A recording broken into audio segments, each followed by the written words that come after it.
Hello everyone, आज हम लोग बीपीएससी के एग्ज़ाम के लिए बिहार से रिलेटेड कुछ करंट अफेयर्स को देखेंगे। ये एक सीरीज़ के रूप में आएगी और इस सीरीज़ के अंतर्गत प्रत्येक दिन मैं ये कोशिश करूँगा कि आप लोगों के समक्ष कम से कम 50 क्वेश्चंस आप लोगों के लिए एग्ज़ाम के लिए तैयार करके दूँ।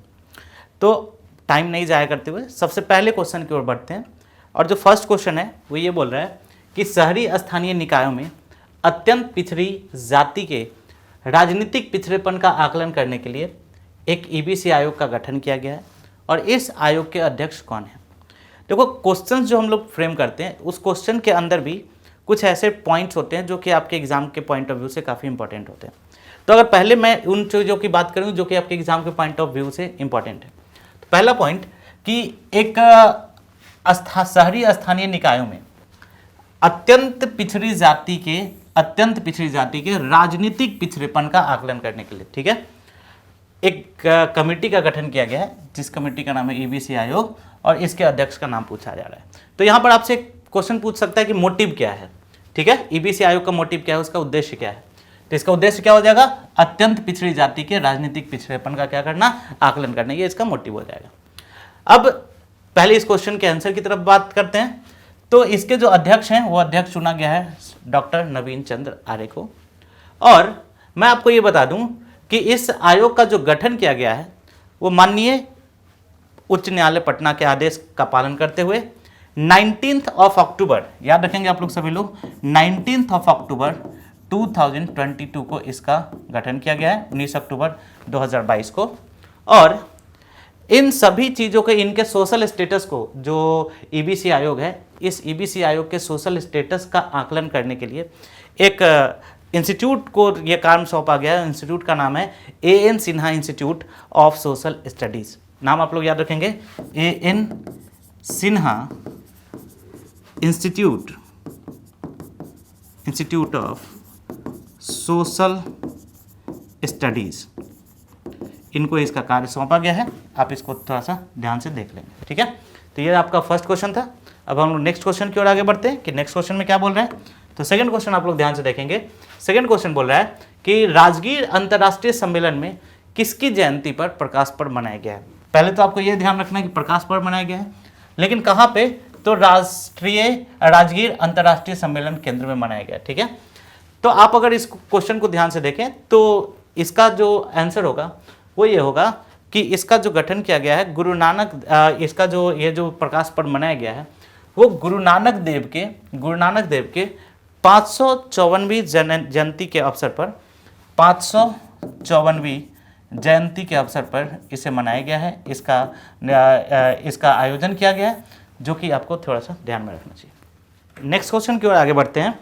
थर्ड जो हमारा क्वेश्चन है वो ये कहता है कि बिहार के साक्षी आनंद को राष्ट्र एकता दिवस के रूप में संसद को संबोधित करने का मौका मिला है, यह किनकी जयंती पर यह एकता दिवस जो है मनाई जाती है। तो देखो, क्वेश्चन के अंदर क्या क्या इंपॉर्टेंट पॉइंट है। फर्स्ट पॉइंट जो है कि राष्ट्रीय एकता दिवस के अवसर पर किस व्यक्ति को, तो व्यक्ति का क्या नाम है, साक्षी आनंद, ठीक है। मैं आपको बता दूं कि जो राष्ट्रीय एकता दिवस है वो सरदार वल्लभ भाई पटेल के जन्म दिवस के अवसर पर मनाया जाता है। पूरे भारत से लगभग 30 व्यक्तियों को 30% को आमंत्रित किया गया था, बुलाया गया था, चुना गया था कि वह संसद को संबोधित करें। और बिहार से केवल एकमात्र एक ही व्यक्ति को चुना गया था जिनका नाम था साक्षी आनंद। तो ये आपके एग्जाम के पॉइंट ऑफ व्यू से काफ़ी महत्वपूर्ण है। बिहार से ये चुनी जाने वाली एकमात्र, टोटल 30 में से बिहार से चुनी जाने वाली एकमात्र प्रतिनिधि थी। बिहार से चुनी जाने वाली एकमात्र प्रतिनिधि, ये थोड़ा सा आपको याद रखना है। एकमात्र प्रतिनिधि हैं जिनका क्या नाम है, प्रतिनिधि हैं जिनका क्या नाम है, साक्षी आनंद, जिनका क्या नाम है, साक्षी आनंद। आप ये याद रखेंगे, काफ़ी इंपॉर्टेंट क्वेश्चन हो जाता है। नेक्स्ट क्वेश्चन की ओर आगे बढ़ते हैं। नेक्स्ट क्वेश्चन बोलता है, ये जो बिहार, निम्नलिखित में से बिहार की किस हस्ती को स्कॉच अवार्ड के साथ साथ, इस अवार्ड के साथ साथ और स्कॉच ऑर्डर ऑफ मेरिट पुरस्कार के साथ भी सम्मानित किया गया। देखो, ये जो पुरस्कार है, यह जो पुरस्कार है यह डिजिटल इंक्लूजन, फाइनेंशियल इंक्लूजन और सोशल इंक्लूजन, मैं लिख देता हूं कि क्यों दिया जाता है। तो digital inclusion, that is digital समावेशन के लिए, समावेशन, ठीक है, डिजिटल इंक्लूजन के लिए। सेकंड, अगर आप देखेंगे तो डिजिटल इंक्लूजन के साथ साथ फाइनेंशियल इंक्लूजन, यानी कि फाइनेंशियल इंक्लूजन के लिए दिया जाता है, ठीक है ना, वित्तीय समावेशन के लिए दिया जाता है।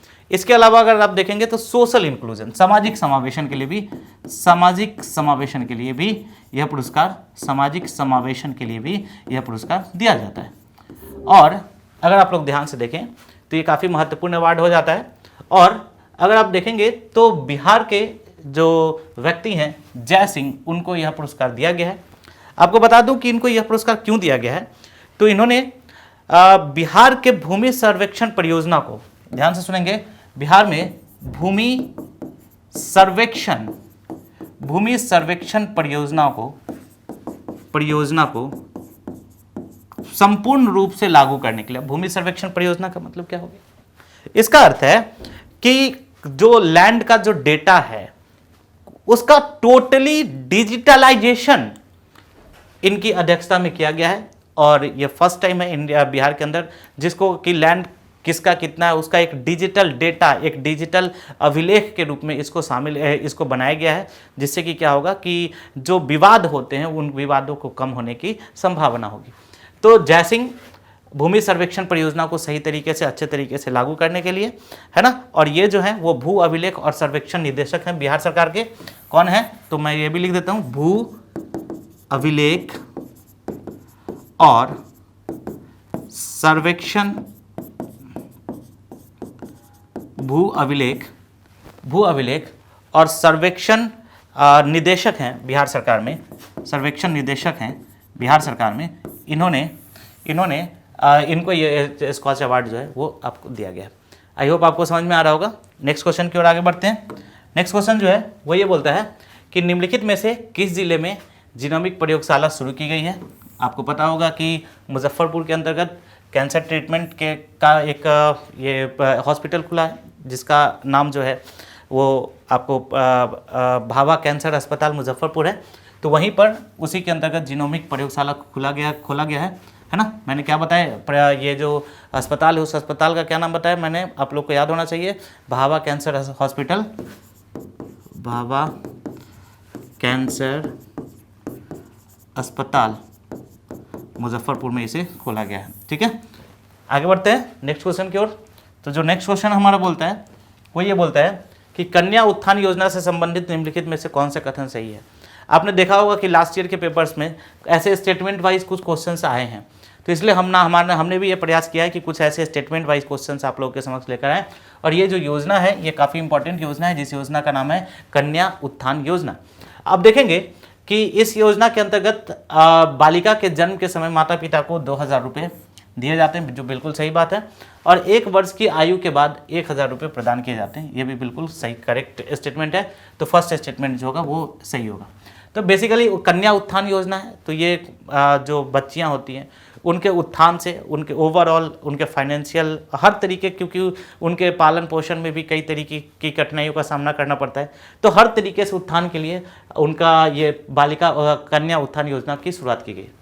राज्य सरकार 2 साल के बाद संपूर्ण टीकाकरण पूरा होने पर माता पिता को 2000 रुपये की प्रोत्साहन राशि भी प्रदान करते हैं। बिल्कुल करेक्ट स्टेटमेंट है कि अगर उन्होंने 2 साल के अंतर्गत संपूर्ण टीकाकरण कर लिया है तो जो बच्चे हैं, जो उनके फैमिली के माता पिता हैं, उन माता पिता को, जो उनके माता पिता पेरेंट्स हैं, उनको 2000 रुपये की प्रोत्साहन राशि जो है वो प्रदान की जाती है। ठीक है, थर्ड पॉइंट है इंटरमीडिएट पूरा करने वाली अविवाहित लड़कियों को 25,000 रुपये, बिल्कुल सही है। और स्नातक होने के बाद 50,000 रुपये बिहार सरकार की ओर से प्रोत्साहन के रूप में प्राप्त होंगे या दिया जाता है, बिल्कुल करेक्ट स्टेटमेंट है। इसके अलावा आपको पता होगा कि पोशाक योजना के अंतर्गत भी 600 रुपये आपको कक्षा 1 और 2 की बच्चियों को, उसके बाद 700 रुपये 800 रुपये जो है वो दिए जाते हैं, लगभग 1500 रुपये तक की हर एक कक्षा के महिला बच्चियों के लिए जो है इस प्रकार के प्रोत्साहन राशि का प्रावधान किया गया है। तो अगर आप देखेंगे तो फर्स्ट स्टेटमेंट, सेकंड स्टेटमेंट और थर्ड स्टेटमेंट तीनों ही स्टेटमेंट करेक्ट हैं। That's why the answer will B D, कि 1, 2 और 3 तीनों ही सही होंगे। इस तरीके के क्वेश्चंस में उपयुक्त में से कोई नहीं, एक से अधिक वाले ऑप्शन का बहुत ज़्यादा कोई रेलेवेंस रह नहीं जाता है। तो अगर तीनों करेक्ट है तो आई विल रिकमेंड यू कि आप 1, 2 और 3 पर करेक्ट करें। नेक्स्ट है कि निम्नलिखित में से किस जिले में इथेनॉल के संयंत्र होंगे। काफ़ी इंपॉर्टेंट क्वेश्चन है कि इथेनॉल का संयंत्र कहाँ कहाँ पे खोला जाएगा। तो देखोगे 3 इथेनॉल संयंत्र जो है बिहार में खोलने की बात की गई है। ये है मुजफ्फरपुर में, ठीक है, और 3 संयंत्र नालंदा में, 3 मुजफ्फरपुर में है और 1 बक्सर और बेगूसराय में। याद रखोगे सब लोग, 3 नालंदा में, याद रखना सभी लोग, ठीक है, 3 मुजफ्फरपुर में, ठीक है, 1 जो है बक्सर में, एक आप लोग को याद रखना चाहिए, एक कहाँ पे, बक्सर में, ठीक है, और 1 जो है वो और बेगूसराय में खोलने की बात की गई है, बेगूसराय में खोलने की बात की गई, ठीक है। तो क्वेश्चन को अगर आप लोग देखें ध्यान से तो क्या क्या हो जाएगा, मुजफ्फरपुर करेक्ट है, बक्सर है ना, बेगूसराय और नालंदा। तो ये चारों ही आंसर्स जो हैं सही हैं, that's why the answer will be E 1 2 3 and 4। E में क्या हो जाएगा, ए भी होगा, बी भी होगा, सी भी होगा और डी भी होगा। इन चारों जगहों पे इसको खोलने की बात की गई है। अब जब जैसे ही इसका ये संयंत्र स्थापित हो जाएगा तो बिहार जो है, अगर इसका सही तरीके से कामकाज किया जाए तो बिहार जो है वह इथेनॉल का शीर्ष उत्पादक राज्य बन जाएगा। इनफैक्ट आपको मैं बता दूं कि बिहार भारत का ऐसा पहला राज्य है जिसकी खुद की इथेनॉल प्रोत्साहन नीति है। और आपने सुना भी होगा कि मई 2022 में पूर्णिया के अंतर्गत जो है पूर्णिया जिले में देश का पहला ग्रीनफील्ड, मैं लिख देता हूँ आप लोग को, मई 2022 में, ठीक है, पूर्णिया में देश का प्रथम ग्रीनफील्ड अनाज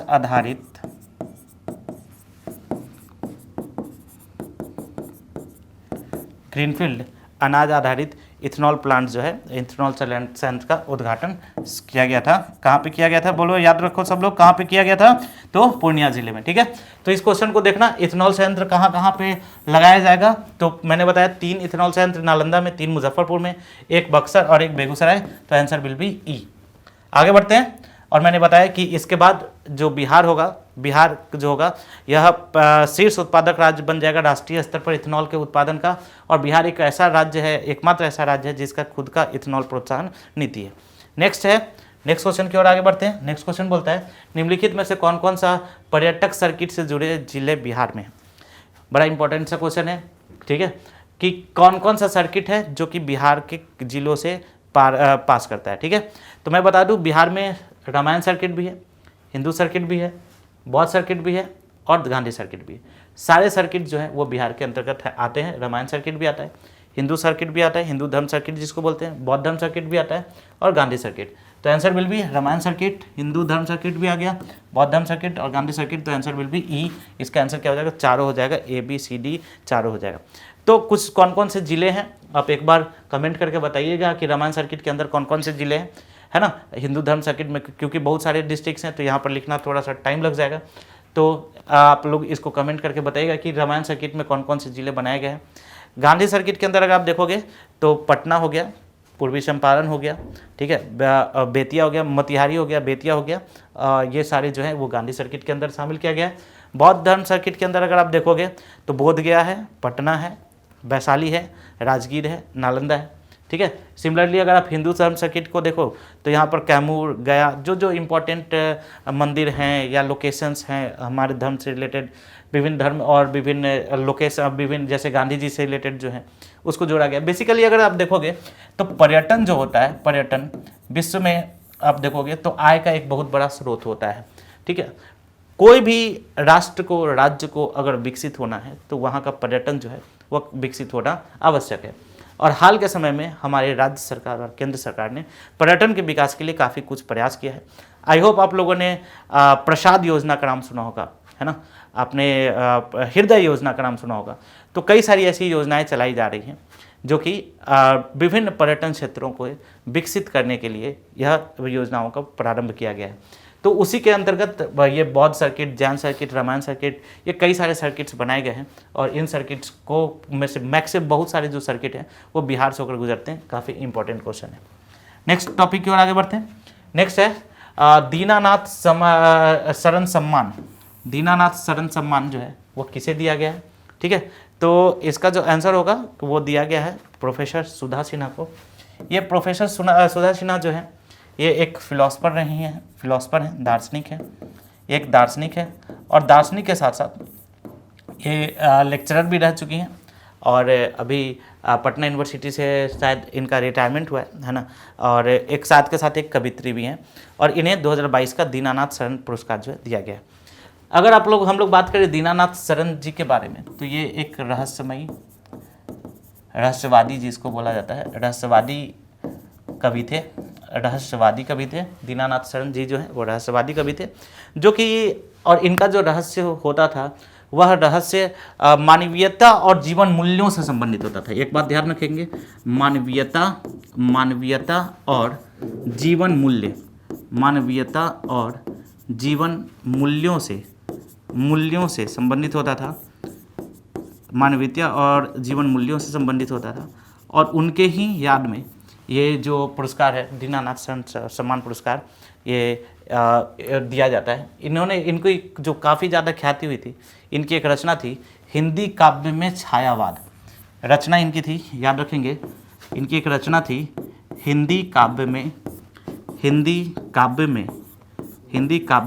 छायावाद। ठीक है, तो इस रचना के लिए इनको काफ़ी ज़्यादा ख्याति मिली थी और इस पुरस्कार को दिया गया है, इनके नाम का जो पुरस्कार है वो दिया गया है प्रोफेसर सुधा सिन्हा को। थोड़ा सा याद रखना चाहिए आपको।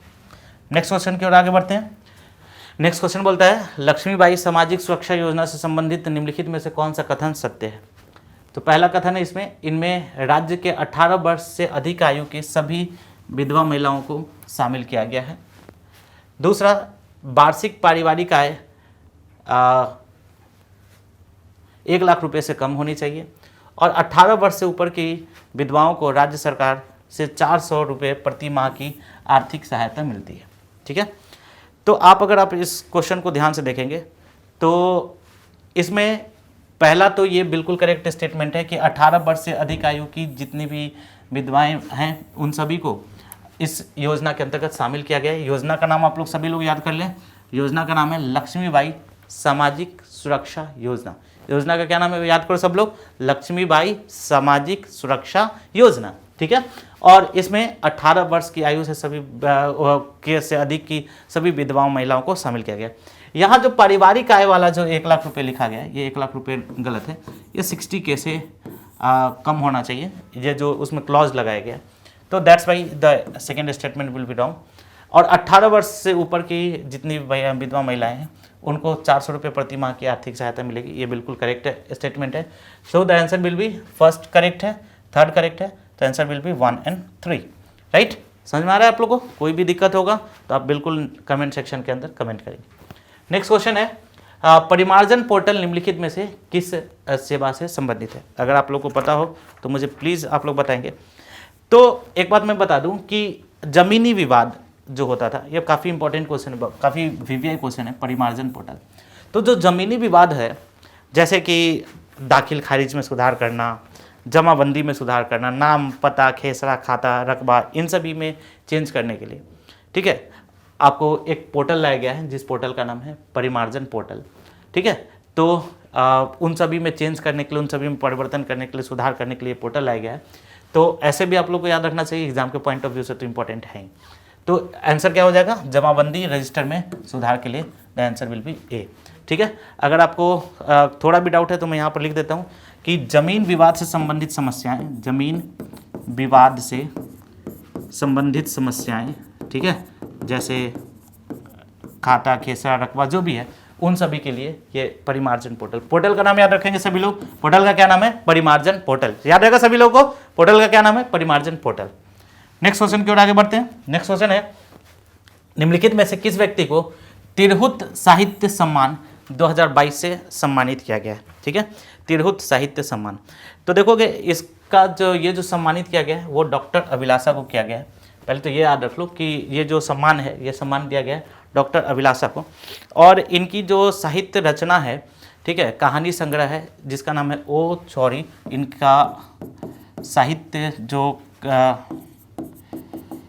साहित्य रचना कहो आप इसको, या इसको साहित्य का जो इनका संग्रह है, ठीक है, जिसका नाम है हमारे मैथिली भाषा में हमारे भाषाओं में है विभिन्न ओ छौरी, उसके लिए इनको दिया गया है डॉक्टर अभिलाषा को।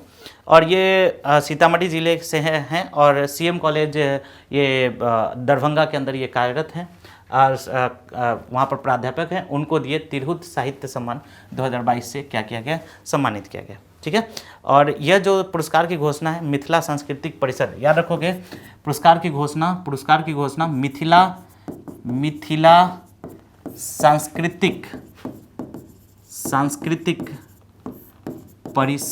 मिथिला सांस्कृतिक परिषद हैदराबाद द्वारा ये किया गया है। हैदराबाद द्वारा ये पुरस्कार की घोषणा की गई है किसके द्वारा, मिथिला सांस्कृतिक परिषद हैदराबाद के द्वारा। ठीक है। आई होप यहाँ तक आप लोग को समझ में आ रहा होगा। अगर कोई भी डाउट होगा तो आप लोग मुझे बताएंगे। नेक्स्ट क्वेश्चन की ओर आगे बढ़ते हैं। नेक्स्ट क्वेश्चन जो है वो ये बोलता है कि निम्नलिखित में से किस व्यक्ति को भारत के राष्ट्रपति द्वारा राष्ट्रीय फ्लोरेंस नाइटिंगेल पुरस्कार 2021 से सम्मानित किया गया था। राष्ट्रीय फ्लोरेंस नाइटिंगेल पुरस्कार 2021 से शामिल किया गया था। तो देखो, मैं पहले तो आपको ये बता दूं कि यह जो पुरस्कार है यह समाज में नर्सों को, ठीक है, और नर्सिंग पेशेवर से जुड़ी महिलाओं को, पुरुषों को दिया जाता है जो कि समाज में एक बहुत विशिष्ट कार्य करते हैं, उन सभी लोगों को यह दिया जाता है। मेधावी कार्य करते हैं उन लोगों को दिया जाता है। और यह जो दिया गया है वो दिया गया है सबरून खातून जी को। ये बेसिकली दरभंगा ज़िले के अंतर्गत प्राथमिक स्वास्थ्य केंद्र में से के अंतर्गत ये एक नर्सिंग एएनएम है, नर्सिंग एएनएम है। ठीक है। और इनको ये दिया गया है राष्ट्रीय फ्लोरेंस नाइटिंगेल पुरस्कार। ठीक है। और वो जो भी नर्सिंग प्रोफेशनल में जो भी अच्छे कार्य करते हैं उन सभी लोगों को ये दिया जाता है। ठीक है। नेक्स्ट क्वेश्चन की ओर आगे बढ़ते हैं। तो नेक्स्ट क्वेश्चन ये बोल रहा है कि रूफटॉप गार्डनिंग योजना, काफ़ी इंपॉर्टेंट योजना है रूफटॉप गार्डनिंग योजना। तो इस योजना के संबंध में निम्नलिखित में से कौन सा कथन सही है। यह योजना केवल पटना, मुजफ्फरपुर, गया और भागलपुर के शहरी क्षेत्रों में उपलब्ध है। मैं आपको बता दूं कि ये जो रूफटॉप आप देख रहे हैं कि धीरे धीरे क्या हो रहा है कि जो हमारे पास लैंड का जो साइज़ है वो कम होते जा रहा है, भूमि का जो आकार है वो कम होते जा रहा है, क्योंकि दिनों दिनों क्या होती जा रही है, जनसंख्या बढ़ती जा रही है। जमीन, हमारा जो क्षेत्र है, एरिया है, वो क्या है, काफ़ी लिमिटेड है। तो इस स्थिति में नए नए टेक्निक्स डेवलप किए जा रहे हैं और उन्हीं टेक्निक में से एक है रूफटॉप गार्डनिंग योजना। तो इसके अंतर्गत क्या है कि बिहार सरकार ने इसे प्रारंभ किया है और इसके अंतर्गत बिहार सरकार 50% जो है ना अनुदान के रूप में देती है। ठीक है। और इसमें टोटल जो है 25,000 रुपये वो अनुदान के रूप में और 25,000 रुपये जो भी आवेदक होते हैं उनको वहन करना पड़ता है। और लगभग छत के ऊपर अगर 300 स्क्वायर फीट का अगर आपके पास एरिया है तो कोई व्यक्ति इस सब्सिडी के लिए क्या कर सकता है, आवेदन कर सकता है। ठीक है। तो पहले मैंने आपको बेसिक्स बात बताया, अब एक एक करके इस स्टेटमेंट को देखते हैं। तो पहला बोलता है कि यह योजना जो है कहाँ कहाँ पे शुरू की गई है, पटना में, मुजफ्फरपुर में और गया और भागलपुर के शहरी क्षेत्रों में शुरू की गई है। तो पायलट प्रोजेक्ट के तौर पे इन सभी जगहों पे इसको शुरू किया गया, पटना, मुजफ्फरपुर, गया और भागलपुर के शहरी क्षेत्रों में। ठीक है। बिहार सरकार कुल व्यय का 50% अनुदान के रूप में प्रदान करेगी, बिल्कुल, और 50% आवेदक को वहन करना पड़ेगा। और अगर 300 वर्ग फुट का क्षेत्र है तो इस सब्सिडी के लिए वो आवेदन क्या कर सकता है, दे सकता है, इस सब्सिडी का आवेदन करने का पात्र है। तो आंसर क्या हो जाएगा, पहला भी करेक्ट है, दूसरा भी करेक्ट है और तीसरा भी करेक्ट है। तो आंसर विल बी ई, कि आंसर क्या हो जाएगा 1, 2 एंड 3 तीनों जो है वो करेक्ट आंसर है। नेक्स्ट क्वेश्चन की ओर आगे बढ़ते हैं। नेक्स्ट क्वेश्चन बोल रहा है बिहार में निम्नलिखित में से किस जिले में बिहार में सबसे ऊंची भगवान शिव की प्रतिमा का निर्माण किया गया है। ठीक है। तो अभी ये बनकर तैयार हो गया है और यह जो है बिहार के रोहतास जिले में बना है। बिहार के किस जिले में बना है, रोहतास जिले में बना है। और ये भारत का 4th सबसे लार्जेस्ट है ना। यह मंदिर का जो नाम है रोहतास जिले में पायलट बाबा मंदिर है। ठीक है। उस मंदिर में ये बना है और ये टोटल 4th, चौथा बिहार के अंदर, इंडिया के अंदर देखें तो इंडिया का 4th लार्जेस्ट है बिहार का, तो ऑब्वियस ही बात है सबसे बड़ा है। और इसकी जो कुल ऊंचाई है डेट इज 111 फीट है। ठीक है, ये याद रखिएगा थोड़ा। इसकी जो कुल ऊंचाई है वो 111 फीट है ना, और भगवान शिव की मूर्ति है, इसे कंक्रीट से बनाया गया है, भूकंप रोधी है, तो ये थोड़ा सा आपको याद रखना चाहिए। है कौन से ज़िले में? रोहतास ज़िले के अंदर। मंदिर का नाम है पायलट बाबा मंदिर, है ना। आई होप आप लोग को समझ में आ रहा होगा, है ना। कोई भी दिक्कत होने से बताएंगे आप लोग प्लीज़। नेक्स्ट है मुख्यमंत्री ग्रामीण सोलर लाइट योजना के संबंध में निम्नलिखित में से कौन सा कथन सत्य है, कि क्या क्या है इसके बारे में देखना है। सीएम निश्चय ग्रामीण निश्चय 7 निश्चय जो प्रोग्राम है उसके बदला ये लिख गया है, ग्रामीण सोलर लाइट योजना बिहार सरकार के 7 संकल्प 2 का हिस्सा है। सेकेंड है, इस योजना के अंतर्गत ग्रामीण क्षेत्रों के प्रत्येक वार्ड में 10 सोलर स्ट्रीट लाइटें लगाई जाएंगी। ग्रामीण क्षेत्रों में इस योजना को लागू करने के लिए ब्रेडा बिहार नवीकरणीय ऊर्जा विकास एजेंसी इसका नोडल निकाय। काफ़ी इंपॉर्टेंट क्वेश्चन है, इसी क्वेश्चन को हम लोग थोड़ा सा ध्यान से देखते हैं। तो देखोगे ये मुख्यमंत्री ग्रामीण सोलर लाइट योजना बिहार सरकार के 7 संकल्प, मुख्यमंत्री ग्रामीण सोलर लाइट योजना, ठीक है, मुख्यमंत्री ग्रामीण सोलर लाइट योजना बिहार सरकार के 7 संकल्प पार्ट 2 का हिस्सा है। बिल्कुल सही बात है, 7 संकल्प पार्ट 2 का हिस्सा है, ठीक है। और इसे 15 अप्रैल याद रखेंगे आप लोग, 15 अप्रैल 2022 को लॉन्च किया गया था। कब लॉन्च किया गया था ये आप लोग बताएं? 15 अप्रैल 2022 को लॉन्च किया गया था। कब लॉन्च किया गया था? 15 अप्रैल 2022 को लॉन्च किया गया था, ठीक है। और इसके अंतर्गत प्रत्येक वार्ड में 10 सोलर स्ट्रीट लाइट लगाए जाने का प्रावधान किया गया है, और ब्रेडा जो है इसके लिए नवीकरणीय ऊर्जा एजेंसी जो है इसका नोडल निकाय है। तो आंसर विल बी डी। इसका आंसर जो होगा 1, 2, 3 तीनों ही हो जाएगा, ठीक है। याद रहेगा सभी को। नेक्स्ट क्वेश्चन है कि निम्नलिखित में से किसे स्वर्ण शक्ति पुरस्कार से सम्मानित किया गया है। देखो स्वर्ण शक्ति पुरस्कार क्यों दिया जाता है, पहले तो इस बारे में जानते हैं, फिर उसको देखेंगे कि किसको मतलब किसको दिया गया है। तो ये जो स्वर्ण शक्ति पुरस्कार है यह दिया जाता है थर्मल पावर प्लांट को, इस बार एनटीपीसी कहलगांव को दिया गया है। और एनटीपीसी कहलगांव को इसलिए दिया गया है कि जो नेशनल थर्मल पावर कॉर्पोरेशन है उसके 49th जो उसका स्थापना दिवस था उसके लिए दिया गया, उसमें ये पुरस्कार दिया जाता है। और सुरक्षा श्रेणी के अंतर्गत एनटीपीसी कहलगांव ने काफ़ी अच्छा कार्य किया है। इन्होंने अगर आप देखेंगे तो बिल्कुल 0 डेथ हुआ है, किसी भी तरीके का मिस हैपनिंग नहीं हुआ है। तो पहला पॉइंट आपको याद रखना है कि थर्मल पावर प्लांट को दिया गया है। और थर्मल पावर प्लांट कहाँ? बिहार का है। एनटीपीसी आपको पता होगा, एनटीपीसी कहलगांव भागलपुर जिले के अंतर्गत आता है, कहलगांव यहाँ दिया गया है। और किस श्रेणी में दिया गया है? श्रेणी का नाम है सुरक्षा। श्रेणी का क्या नाम है बोलो? सुरक्षा श्रेणी के अंतर्गत दिया गया। किस श्रेणी के अंतर्गत दिया गया बोलो? सुरक्षा श्रेणी के अंतर्गत दिया गया है। तो ये आपको याद रखना चाहिए। नेक्स्ट क्वेश्चन की बात करते हैं। तो नेक्स्ट क्वेश्चन है मुख्यमंत्री हरित कृषि संयंत्र योजना के संबंध में से निम्नलिखित में से कौन सा कथन सही है? किसान अपने मोबाइल से कृषि उपकरणों की बुकिंग करा सकेंगे। देखिए ये काफ़ी इंपॉर्टेंट योजना है, मैं आपको बताता हूँ इस योजना के बारे में। देखो ये जो मुख्यमंत्री हरित कृषि संयंत्र योजना है, देखो इंडिया के अंदर तो है, बिहार के अंदर क्या है कि ज़्यादातर जो फार्मर्स हैं वो मार्जिनल हैं, ठीक है, सीमांत किसान हैं। इनके पास आप लोग मुझे कमेंट करके बताएं कि बिहार में कितने % फार्मर्स जो हैं वो मार्जिनल हैं। और मार्जिनल फार्मर्स कहते किसको हैं? ज़्यादातर फार्मर्स जो है वो मार्जिनल है, उनके पास लैंड होल्डिंग काफ़ी छोटी है। तो ऐसी स्थिति में क्या होता है कि जो इक्विपमेंट्स हैं उन इक्विपमेंट्स को लेने के लिए उनको किसके पास जाना पड़ता है? उनको अपने बड़े फार्मर्स के पास जाना पड़ता है, या फिर लोन लेना पड़ता है महाजन से, ठीक है, लोकल लेंडर से उनको लोन लेना पड़ता है। और ऐसी स्थिति में क्या हो जाता है कि उनके पास वो जो कर्ज का जो दबाव है वो दबाव लगातार बढ़ता जाता है। और उसके बाद जब कर्ज का दबाव बढ़ता जाता है तो वो जो है ना एक ऋण के ट्रैप में, कर्ज के जाल में वो फंसते जाते हैं। ऐसी स्थिति में एक काफ़ी अच्छी योजना है, योजना का नाम है मुख्यमंत्री कृषि संयंत्र योजना। इसमें क्या किया गया है कि बिल्कुल ही कम कॉस्ट पे, ठीक है, एक पहले तो ये योजना पहले शुरू की गई थी, आप लोग मेंस में के अंदर भी इसको ऐड कर सकते हो, मुख्यमंत्री कृषि संयंत्र योजना। लेकिन इसके लिए भी एक तो जब कम रेंट पे, बहुत ही कम रेंट पे सरकार से आप कोई भी इक्विपमेंट्स जो एग्रीकल्चर के लिए ज़रूरी है उस इक्विपमेंट्स को लाकर अपने एग्रीकल्चर को क्या कर सकते थे? सही कर सकते थे, अपने एग्रीकल्चर के लिए उसका यूज़ कर सकते थे। ये मुख्यमंत्री कृषि संयंत्र योजना था। लेकिन उसमें भी थोड़ी दिक्कत होती थी, तो सरकार ने एक एप्लीकेशन लॉन्च किया है। इस एप्लीकेशन का नाम है हायरिंग एप्लीकेशन लॉन्च किया है। एकदम याद रखेंगे आप लोग, काफ़ी इंपॉर्टेंट है। हायरिंग एप्लीकेशन लॉन्च किया है। और इस एप्लीकेशन के माध्यम से आप कहीं से भी घर बैठे आप कृषि उपकरणों की क्या करा सकते हैं? बुकिंग करा सकते हैं। घर बैठे आप कृषि उपकरणों की बुकिंग करा सकते हैं, जो कि काफ़ी महत्वपूर्ण होगा, ठीक है। तो अब इससे क्या होगा कि फार्मर्स को कम कर्ज देना पड़े, कम जो रेंट देना पड़ेगा, और उनकी जो फाइनेंशियल कंडीशन है वो क्या होगा, सही होगा।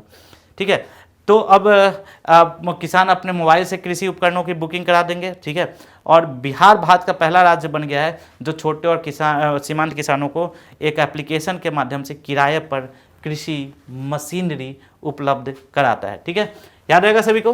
तो पहला तो बिल्कुल करेक्ट है, बिल्कुल छोटे और सीमांत किसानों को उपलब्ध कराता है, और यह काम जो है वो किसको दिया गया है, पैक्स को दिया गया। ठीक है, प्राइमरी एग्रीकल्चर क्रेडिट सोसाइटी को दिया गया। तो आंसर विल बी डी। इसका आंसर क्या हो जाएगा, 1, 2 और 3 तीनों ही करेक्ट है। नेक्स्ट क्वेश्चन की ओर आगे बढ़ते हैं कि निम्नलिखित में से किस जिले में भूकंप क्लिनिक को लॉन्च किया गया है। तो आपको बता देते हैं कि भूकंप क्लिनिक जो है, ऐसे तो सरकार ने निर्णय लिया है कि सभी जिलों में भूकंप क्लिनिक को खोला जाएगा, जिससे कि बार बार आने वाले भूकंप से लोगों का जो नुकसान है उस नुकसान को क्या कम किया जाए।